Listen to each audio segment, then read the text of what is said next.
Bloom taxonomy एक framework है जिसे असातिज़ा या तलबा सीखने के मकासद की दर्जाबंदी और मुनज़्ज़म करने के लिए इस्तेमाल कर सकते हैं। इसका सबसे मकबूल वर्जन कॉग्निटिव डोमेन पर मबनी है और इस बात पर जोर देता है कि सीखने के अमल और मकासद को मंदरजा झेल 6 दर्जात में आसान से मुश्किल तक तश्कील दिया जाना चाहिए।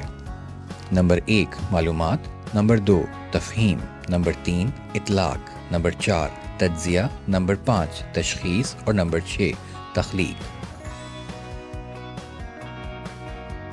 पहले दर्जे पर हम याद रखना सीखते हैं। इस दर्जे में ज़्यादा तफ़हीम के बगैर हक़ाइक़ को रटना और याद करना शामिल है।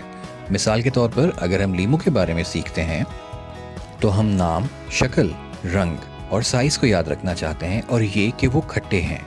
एक बार जब हम इन बुनियादी लेकिन बेमानी हक़ाइक़ को याद कर लेते हैं तो हम सीखने के दूसरे दर्जे की तरफ चले जाते हैं। दर्जा दोम पर हम तफ़हीम यानी समझना सीखते हैं। हम मालूमात को डिकोड करना शुरू करते हैं और सीखते हैं कि जब लीमू पीले रंग का होता है तब वो खाने के लिए तैयार होता है और अगर हम इसे चखते हैं तो ये वाकई बहुत खट्टा है। हम ये भी समझते हैं कि लीमू धूप में पनपते और फलते फूलते हैं और इनमें विटामिन सी बहुत ज़्यादा होता है। ये एक अजीम कुदरती एंटीऑक्सीडेंट है जो हमें सेहतमंद रखता है। तीसरे दर्जे पर हम रटी हुई मालूमात और इनकी तफ़हीम का इतलाक़ करते हैं। हम समझ चुके हैं कि अगरचे लीमू खट्टे होते हैं लेकिन वो विटामिन सी फराहम करने का एक अहम ज़रिया भी हैं। इस मालूमात का बामानी तरीके से इतलाक़ किया जा सकता है। हम लीमू को गर्म पानी में उबाल सकते हैं और थोड़ा सा शहद शामिल कर सकते हैं। फिर इस गर्म शहद और लीमू वाले पानी को अपनी बीमार बहन को पेश किया जा सकता है जो ज़ुकाम और गले की तकलीफ में मुब्तला है।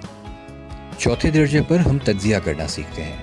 तज्ज़िये में एक तस्वुर को मुख्तलिफ हिस्सों में तकसीम करना और जांचना शामिल है। साथ ही हर हिस्से को गहराई में जाकर समझना और इनका आपस में रब्त कायम करना शामिल है। हम लीमू के गूदे का मुताला करते हैं, जिल्द की जांच करते हैं और विटामिन सी की सतह को देखते हैं। लीमू के मुख्तलिफ हिस्सों के तज्ज़िये की बुनियाद पर हम ये कह सकते हैं कि हम लीमू के अंदर की चीज़ गूदा खा सकते हैं जबकि जिल्द का जायका कड़वा होता है। अब हम तज्ज़िये की बुनियाद पर तशख़ीस के लिए तैयार हैं।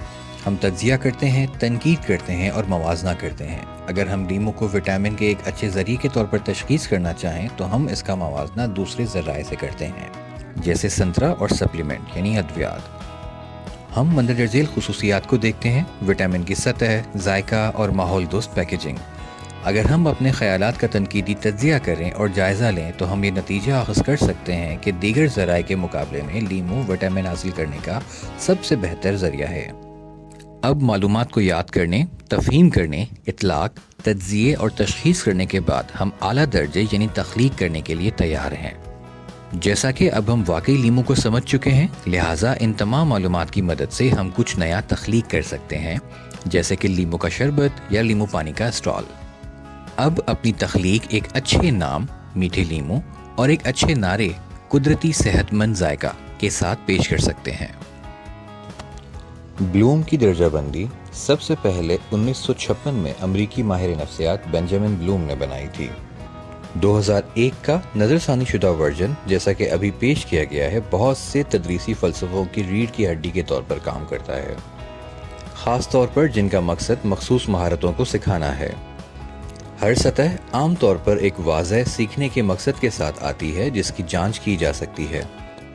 दर्जाबंदी के नाक़दीन अक्सर हर सतह के दरमियान एक सिलसिलावार दर्जाबंदी लिंक की मौजूदगी पर सवाल उठाते हैं। आप इस बारे में क्या सोचते हैं?